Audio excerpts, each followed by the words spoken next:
mujudake gedhening rasa tresna iki tumanduk lan mung wae manggani dene sesambungan tresna antarané kowe lan aku iki sing nganggo cara sideman durung ana pawongan simangkeni mung aku njaluk kanthi banget bisa nyimpen bab perkawis menika jenengan ampun kuasa sinata aman rogo manggaran kowe sinaosa kula mangertos anggen kuat restu dumateng jenengan menika lepat awet jenengan paman kula piyambak nang setya menika kula mboten saged selak kaliyan batos kula ngono ora beda lan pun paman mumpung iki ana wektu kang becik tunggu kelan aku ayo padha nyenengi aku karepen gedhening tresna kang simpen ana sakjroning aku iki tansah rebopo aman aturan rumaos bagyo moyo saged tekan raosan jenengan kersa nampi tresna kula malah kula jenengan nimbang yo paman boten wonten katongan kotasane menawi boten jenengan iraku kowe tanji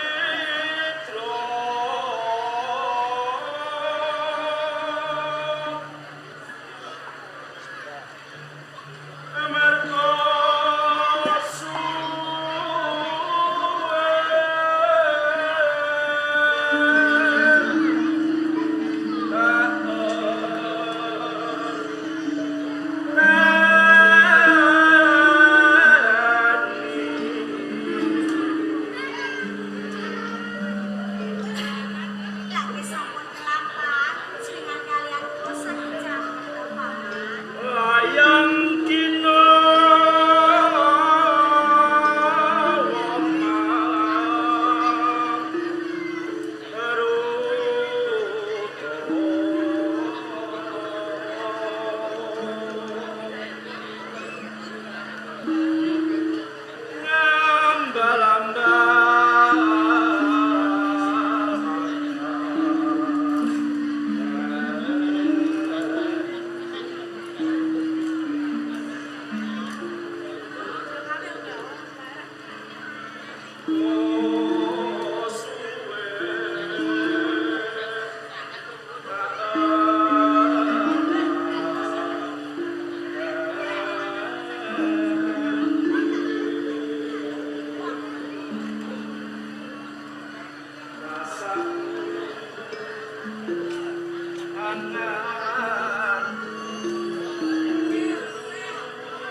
susah hati.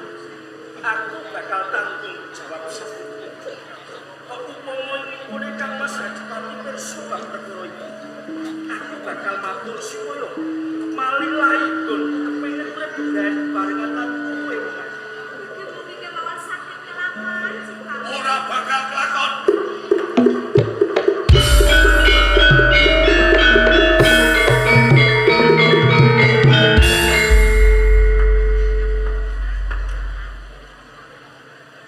Jebul kok kaya ngono. Pranoto. Tumindak tugas lo. Tumindak wis ninggalake tumindak Kang Utama. Kowe iki satria negara. Kowe iki kadang sun. Apa pantes, apa patut? Alamun to jeneng sira padha sing tresna kelawan Manggaranti. Sopo Manggaranti? Manggaranti kuwi anak keponakan dhewe. Kalamun to jeneng sira wis pengen mengku salah sawijining wanita Kinaryoga. Dudu Manggaranti nek isih akeh kenya kang padha ngenteni tumibaning tresnanmu. Ning yo kene tumibaning tresnanmu malah lawan anak keponakanmu.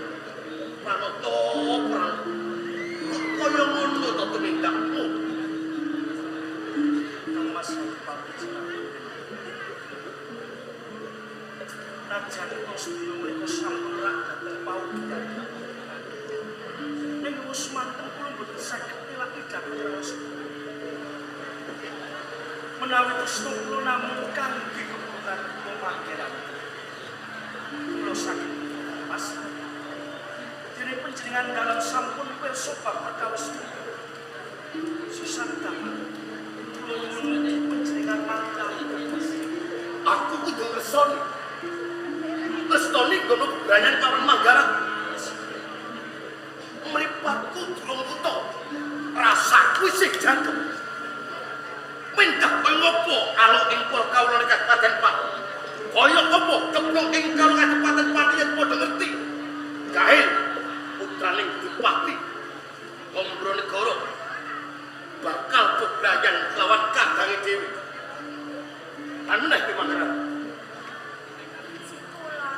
Kowe iki bandane Rama, kowe iki donyane Rama. Putrane Rama iki mung sawiji, jeneng sira. Upama paman Rangga Pranata kae lagi lali. Mbok yo kowe iki gelem nyelingake. Ora kok njur kaya ngono kuwi. boten saged, Rom. Saged dasarmu. Awet kula tresna sanget kalian Paman Rangga Pranata, Rom. Dasarmu tresno. Yo. Tresno kuwi pancen indah. Tresno kuwi peparing Gusti. Menungso diwenangake ngrembakake rasa tresno. Nanging tresnamu aja ngasruh. Aku ngerti kekuataning tresno kuwi bisa ngalahke samubarang tuwae. Adat budaya wong tuwa apa meneh amung kanca bisa kalah karena kekuataning tresno. Nanging kowe lek kudu bisa maca kahanan. Sapa kowe iki? Kowe iki putrane Rama. Sapa Rangga Pranata? Rangga Pranata kae pernah pamanmu. Apa wis entek satriya? Apa wis entek bocah lanang ora Kabupaten Pati? Yo kene tumibane tresnanmu malah Rangga Pranata. Pangapuntenipun, Rom. Boten wonten kakung ingkang maca kimanah kula menawi to boten Paman Rangga Pranata. Cukup. Pranata. Gasuh temen tumindak. Pindaning tumindak ing kawula tepik sing ora ngerti tatanan Sugasita, Tatra lan Trapsila. Mula ing kene aku ora bakal ngrestoni nggonmu bakal bebrayan lawan putraku Manggaranti.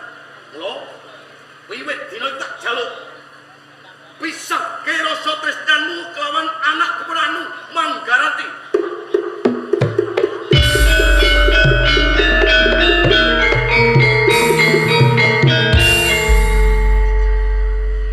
Nadung duka ing kathah Kang Mas. awet kula sampun matur wonten suku dengan dalem. Menawi ageng sedhisna kula ingkang mantun dhateng Manggaran. Menawi kula kedah pisah lan Manggaran. Kula boten saged Mas. Ora bisa. Dasarmu. Dasaripun kula tresna. Kula kepengin mangun bali Wisnu sarengan kaliyan Manggaran. Pecak omripatmu. Mesti sih melek rasamu. Upama ngepasi Manggaranti dikersake dening Kakung. Pun Kakang wis temekane pati. Kuwi minangka bakal wakile wong tuane Manggaranti. Ya kuwi bakal wakil. Iwat dene saiki tidak mau gasro. Mergo sapa gedene tresnanu kelawan anak ponakanmu. Ning anggon tresnane kebacut lan kebacut.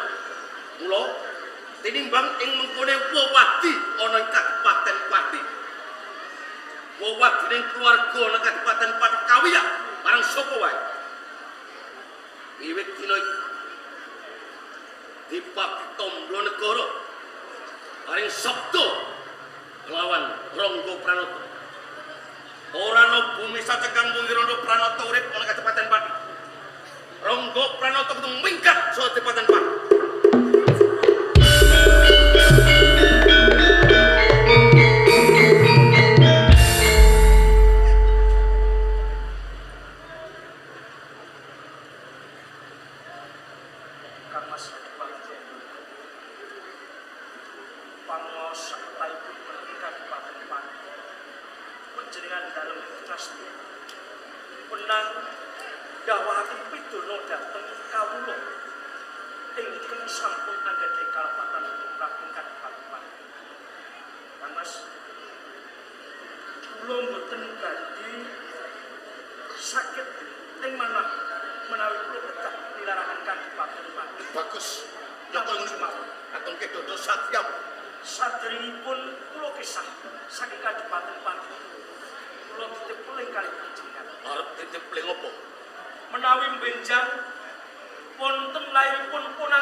Kowe iki putrane Rama sing tak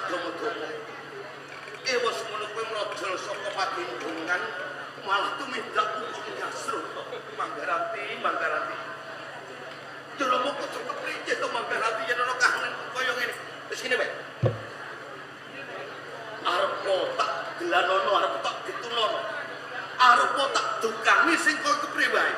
Kabeh iki wis kebatut. Bener apa sing kok ucapke. Nanging kowe kudu bisa jaga wewadi. Lho, wiwit dina iki Manggaranti ora tak keparengake ninggalake dalem Taman Sari.